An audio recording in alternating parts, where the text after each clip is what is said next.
Well, there's no sugarcoating it at all. That was an awful display by the New Orleans Saints. We got all that and a little bit of lagniappe for you on this POSTCAST live episode of Locked On Saints. You are Locked On Saints, your daily New Orleans Saints podcast. Part of the Locked On Podcast Network, your team every day.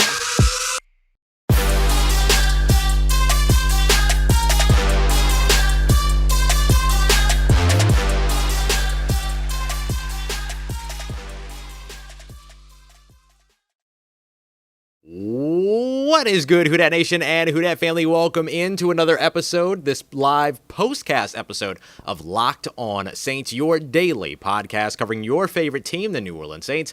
Part of Locked On Podcast Network, your team every day. Thanks so much as always, making Locked On Saints your first listen of the day every day. Don't forget that we are free and available on all podcast apps and on YouTube as well. And I'm your host, Ross Jackson, at Ross Jackson Nola on Twitter, your New Orleans Saints expert credential member of the media, CrescentCitySports.com, USA Today Saints Wire, Tuesdays on Locked On NFL, and here with you every single Monday through Friday on Locked On Saints. And on today's live postcast episode, there's no need to sugarcoat it at all. That was a terrible display by the New Orleans Saints. None of the three phases of the game working, and I'm just here to be honest with everyone today that things don't look so great in the city of New Orleans when it comes to your favorite football team. Now, let me be clear. I'm not going to sit here and beat up on a bunch of stuff because you've all been through enough. You all watched that game. You saw the way that it went. So I'm not here to pile on and beat up or anything like that. But it is time that we have the tough conversation around the New Orleans Saints and ask the real questions here. Is there any real opportunity for the New Orleans Saints to turn things around in their current state? Michael Thomas is on injured reserve. Andy Dalton is exactly who he's always been. He's a quarterback that when things are going extremely well and when everything is clicking, he can, make sure that he doesn't make mistakes and he can win you a game. But when you're in a rut, when you're in a hole, and when you need to claw yourself out of a deficit, Andy Dalton's just not that guy. And I think we saw that during this game. I think that there are going to be a lot of questions circulating Dennis Allen. There are going to be a lot of questions circulating Andy Dalton. And I'm going to be honest with you. Any question that you have is absolutely warranted, especially after this performance against the Baltimore Ravens on Monday Night Football. Are the New Orleans Saints still alive in their division? Sure. They're still only one game out because the rest of the division is absolutely awful too. But things don't feel like they have in New Orleans. Did you know that the New Orleans Saints haven't started 3-6 through their first 9 games in a season or worse since the 2005 NFL season where they started 2-7 through their first 9? This is uncharted territory for the New Orleans Saints. And this isn't just about New Orleans Saints fans. This is about New Orleans Saints fans who have been with this team through the brown bag years, through the, years of, Sean Payton's first, stint, through the 7 and 9 years of 2014, 15, 16, and everything around that, to where you had this team with the New Orleans Saints that you thought were going to be able to come in here in 2022, just like I did, and really make some noise. And instead, the Saints are 3-6 through their first 9 games without many silver linings left to pick out. Yes, Chris Olave is absolutely outstanding. He was probably the one and only thing on offense that consistently worked throughout this game. Yes, Alvin Kamara is still one of the NFL's best playmakers, but when nothing else is working around him and defenses can key in on him, even putting 11 players in the box to stop a run at one point, then yeah, it's going to make it a little bit tough for him to be able to make things happen. And when you don't have a quarterback that can make things happen for your offense, which I do not believe the New Orleans Saints have a consistent or a quarterback on their offense that can consistently do that right now in their building, it's going to be really tough. So one of the tough conversations that we have to have is what's left for the New Orleans Saints. And another one is, where do the New Orleans Saints go next at quarterback? We'll get to the quarterback conversation here in just a moment. But first, what do the New Orleans Saints have left to play for this season? Well, they have their pride, and they owe it to their players, and the players owe it to themselves to continue to play for one another. And this team, owes it to the players to continue to try its best to put them in positions to win. But as of right now, it's going to be challenging to see a real sort of like light at the end of the tunnel for the New Orleans Saints. This isn't just them getting beat up by a really good team in the Baltimore Ravens. This is a game that they could have hung around in, but they couldn't produce over on the offensive side because there's no playmaker at the position, the most important position on the field. There's no sort of X factor for this New Orleans Saints team on offense outside of the guys that defenses are able to key in on and erase. Taysom Hill didn't touch the ball, wasn't a part of the offense in the early goings of the game. Then all of a sudden you end up in a double-digit or a double-score deficit, and now you can't go to him anymore. So you've played yourself out of the opportunity to utilize the guy that's supposed to be able to help get you going anyway. So should the New Orleans Saints just turn to Taysom Hill for the rest of the season? We'll discuss that here in a moment. But what's left for the New Orleans Saints? And how far can Dennis Allen really take this team? Does Dennis Allen have the fire? Does Dennis Allen have the... I guess the word that I want to look for is like kind of the secret sauce, right? Does he have the innovative mind to be able to help this New Orleans Saints team get over their struggles and all of a sudden turn into a winning team and the type of team that can win in the playoffs? Or is this just bound to be a 7-10 season for the New Orleans Saints, or worse for the New Orleans Saints? And as of right now, I haven't seen anything from Dennis Allen that says, yeah, he's going to be able to rally these guys and get them going to the point to where they're going to be able to finish strong this season. 3-6. This is not the way that the New Orleans Saints are supposed to start this season, and it's certainly not the way that they're supposed to end this season either. But this is where they are. And now they have to figure out how they're going to claw themselves out of the hole. Now, again, thankfully, they're in a, terrible division and everything that still allows them to be within spitting distance. But honestly, there's so many questions around this New Orleans Saints team, what they're going to be, how they're going to be able to get out of their own way, how they stop turning the ball over. There were 4 or 5 different passes tipped at the offensive line or tipped by the defensive line.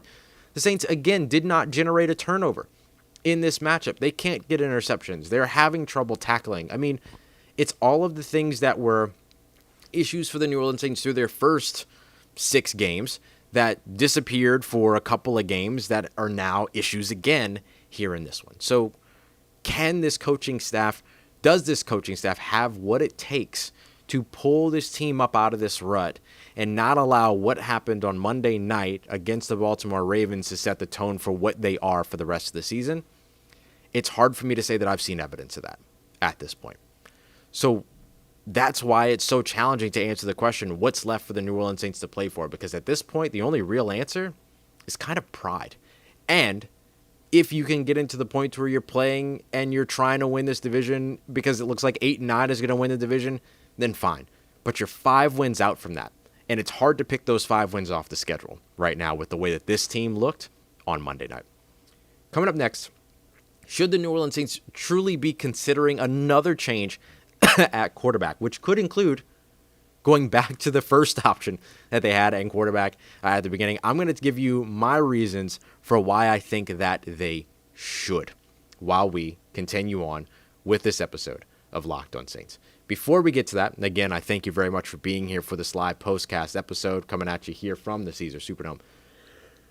I'm going to take this opportunity to tell you about our friends over at PrizePicks. PrizePicks is daily fantasy made easy. All you have to do is pick 2 to 5 players and choose whether or not they're going to come in at more or less than their PrizePicks projection. There's no spreadsheet, magicians. There's no playing against mystery lineups. It's you and your knowledge versus the house, the way that daily fantasy football should be. So if you want to check it out, head over to prizepicks.com today or download the PrizePicks app, and you can use the promo code LOCKEDON, LOCKEDON, and that way you're going to get a 100% instant deposit match up to $100. So you put $100 down, PrizePicks will match that with $100. You put $50 down, PrizePicks will match you with $50. It's that simple. Don't forget, it's promo code LOCKEDON, so you can get that 100% instant deposit match of up to $100 over at prizepicks.com and on the PrizePicks app today.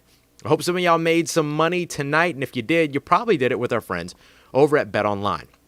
If you didn't, BetOnline is the place that you need to check out. Your number one source for all sports wagering information, whether it's the NFL, NBA, MLB, NHL, whatever it is that you might be looking for, especially now with college hoops, women's and men's getting underway, which, by the way, go and check out the Locked On College Basketball podcast, getting you covered with everything you need to know around college basketball. But they've even got esports. They've even got auto sports. They've got auto racing. They've got combat sports. They got everything that you're looking for over at BetOnline. You can find them on your mobile device, your laptop, your desktop, whatever it is that you use for more odds, lines, and props than ever before. Make sure you go and check out BetOnline, where the game starts.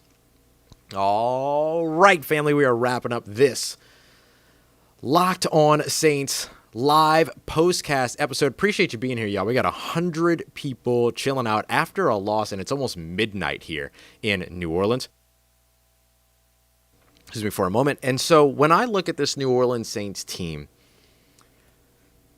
where do you go next at quarterback is the biggest question that I think circulates this team. And I'm not just talking about for the rest of the season, y'all. I'm talking about going into the offseason, because remember, the Saints don't have a first-round pick. And as of right now, you can't even play yourself into position for a first-round pick, i.e. tank, for the rest of the season. It's not even an option because you ain't got a first-round pick to begin with. So unless you think that there's a second, third, fourth, fifth-round guy that could potentially end up having an impact for you, you still have to be able to answer this question. So let's start with the short term. Let's start with what the New Orleans Saints should do right now. One of the things that Dennis Allen did when he announced that Andy Dalton would be the starter, quote, moving forward, the Wednesday before the Las Vegas Raiders game last week, 2024 is that's where you look for a new quarterback, Forever Trill says, and that might end up being the case, right? So when you look at where the New Orleans Saints are, one of the things that Dennis Allen said was that depending upon that this was an offensive decision, choosing Andy Dalton over Jameis Winston moving forward here. And one of the things that he said was that as long as the offense is producing, as long as the offense is moving the ball, as long as the offense is putting points on the board, that Andy Dalton would be the guy. It would be Dalton that would be out there. Well, Andy Dalton and the New Orleans Saints offense didn't do a lot of those things today. They didn't move the ball. They didn't put points on the board. If it wasn't for just an absolutely awesome effort from Juwan Johnson late in the game, this would have been a single-digit scoring game in which the Saints scored 6 points, 2 field goals. So you look at that. You look at the third down conversion rate, which for the New Orleans Saints was one of their worst of the season. 3 of 11, 27% on third down. 2 red zone possessions came up empty in the end zone. A couple of bad throws there by Andy Dalton. So when I look at this team and I say, oh, okay, so one of the things that Dennis Allen said was that when the offense isn't producing, then one of the things that he said was that as long as the offense would be producing, that it would be Andy Dalton that's out there. The offense didn't produce, and so did the Raiders just make you look better than you actually were? Is Andy Dalton just the person that we always knew that he was, which is a guy that again can operate when everything is going perfectly, but isn't going to be able to bring you up out of a bad situation or help you claw out of a deficit? He doesn't have that killer instinct to get an offense going when the defense is on fire. He's not an X-factor type of player at that position, at least. Well, at any position, honestly. So should the New Orleans Saints make that quarterback change because the offense didn't keep producing? They didn't keep converting on third downs. They didn't keep scoring points. I think so. I don't understand the value of Andy Dalton at this point. And that's not anything to do with Andy Dalton himself. The value of Andy Dalton, well, okay, I do understand the value of Andy Dalton from an intangibles perspective. He's calm, he's cool, he's collected, he's confident, he does all the things that you need to do to be able to operate an offense, get in the huddle, get out of the huddle. But what happens in between those huddles has to be paramount, right? If he can get you in and out of the huddle, that's fantastic. But what is he doing on the field that is giving you the value? And I know that the offense has looked better over the course of the past 5 games, but are you winning games? No, you're not. You beat the Raiders, but you lost to the Cincinnati Bengals. You lost to the Baltimore Ravens. You lost to the Minnesota Vikings. You lost to the Arizona Cardinals. You're not winning games. You got a couple of wins. You got one against the Seattle Seahawks, who, let's be real, that was a good game by the New Orleans Saints, even though the defense struggled. And then you lost the game to a Las Vegas Raiders team that went out and laid an egg this week as well. So did they just make you look better than you really were? So that's why I do advocate actually for the idea of trying something different at quarterback, because you might be scoring some points, you might be picking up yards, but yards are such a empty stat in the NFL because some of them can come in garbage time. You can get as many yards as you want, but if you can't finish in the red zone, then really what are you doing? And so who are your best threats in the red zone so far at quarterback? Well, they're Jameis Winston, who was one of the best quarterbacks in the red zone last year for when he played for the Saints. And then, of course, you have Taysom Hill, who, again, should have gotten involved and should have been involved early on in the game, as opposed to the Saints sort of hiding him and holding on to him and then not being able to utilize him because now all of a sudden you're in a deficit, and what it is that Taysom Hill does best for you is in the ground game. So I don't think I would blame the New Orleans Saints for making a change at quarterback, but are they going to make that change, or are the Saints going to be one of those teams that's a little bit too afraid to admit that they were wrong, right? Or do they perceive it that way, which I think is incorrect. I think that it's okay for you to say, hey, we were trying things out with Andy Dalton. It didn't work out. We're going to go somewhere else. That doesn't necessarily mean you were wrong. It means that you move forward with conviction, and kudos to you, but move forward with conviction again and be able to admit that, hey, maybe this isn't necessarily the best option. Your season is on life support. So if you're not trying everything that you can to revitalize it, then you're not trying. And that's what it feels like faces the New Orleans Saints. I don't think they're there yet. I don't think this is a team that's given up. I don't think that this is a team that's not trying. I don't think that there's any reason for you to say that this team isn't putting forth the effort. But it feels like it's close. It feels like they're on the verge to that place. And I think that's one of the reasons why you have to try to jumpstart this team, jumpstart this offense. So we'll see. We'll see what happens. Do the New Orleans Saints move forward with Andy Dalton? It sounds like that's the case. Dennis Allen said that he didn't consider changing quarterbacks during this game. He also mentioned that this game kind of just feels like a bad day at the office and that they're not going to let this sort of sour what it is that Andy Dalton has done over the course of the past 5 games. But then Dennis Allen also said that they'll evaluate and that they'll figure things out in terms of how they want to move forward. So, I mean, as always, every NFL coach is going to try to leave as many different doors open as possible, and that's the right thing to do. But you have to take advantage of those doors when it's time, and I think it's time. I think we know what Andy Dalton is, and Andy Dalton is not somebody that's going to be able to win you games in the current state of your roster and the current state of your team. The Saints also lost Pete Werner. They lost Marcus Davenport. They lost Eric McCoy. For a little while, they lost Alontae Taylor. For a little while, they, for one play, Alvin Kamara went off and looked hurt and then went back into the game. So now you're looking at the injury report yet again going into this week. So if any of those players are missing, especially Pete Werner, your team is not going to be in a position to have a guy that can't dig you out of a rut, that can't compete at a high level and bring your team back when they're in a deficit. That's just going to be the reality of the New Orleans Saints season. So I don't know how Andy Dalton becomes that guy for you as you move forward. Okay. Like I said, didn't want to sit here and be completely negative because you've been through enough. You watched that game, you sat through it. J Tuff wants to know, can you make the playoffs? Yes, you can make the playoffs if you're the New Orleans Saints, because despite that loss, despite being 3-6, you're in a terrible division to where your division leader is 4-5. And that's the Tampa Bay Buccaneers. And you've also got the Atlanta Falcons there too. So yes, the Saints can still get there. It's just hard right now, based upon the performance that we saw tonight, to transpose that performance and say, don't worry, the Saints are going to be okay. The Saints instead are going to have to prove that they're going to be okay. Can they do it? That's what we'll be watching for the rest of the season. And what's the long-term solution at quarterback? It's a tough one to answer. They got a lot of different ways that they can go about it, but it's clear that the future at quarterback is yet again still not in the building for the New Orleans Saints, as we all knew watching the 2020 season as well, and that 2021 season. So Saints got a lot of stuff they got to figure out. We'll continue to track it here on the Locked On Saints podcast. I appreciate everybody who took the time to come out and be here for the live episode, despite the loss, despite it being so late and all that. But we're going to break this all down. We're going to get a little bit more in-depth about what worked, what didn't work for the New Orleans Saints, and I'm not going to lie to you, there's a lot that didn't work for the New Orleans Saints. But we're going to break it all down, and we're going to break down how the Saints can bounce back from this as we move forward. But for right now, it's time to just have the tough conversation around the team. I appreciate y'all as always for making Locked On Saints a part of your day, a part of your routine, and of course, as always, for making us your first listen of the day. Make sure you also go and check out Locked On Sports Today. I made an appearance over there discussing the New Orleans Saints, their offseason moves, and how things have translated going into this year. So if you want all of that, make sure you go and check out Locked On Sports Today wherever you get your podcasts. Once again, if you need anything, as always, if you see me, say hi. And if you need anything else around your New Orleans Saints in between these episodes, make sure you follow me on Twitter at RossJacksonNOLA. Hit me up. Let me know how the family's doing. Let me know how you living. Let me know how you momming them. And trust Who Dat Nation. I'll holla at you.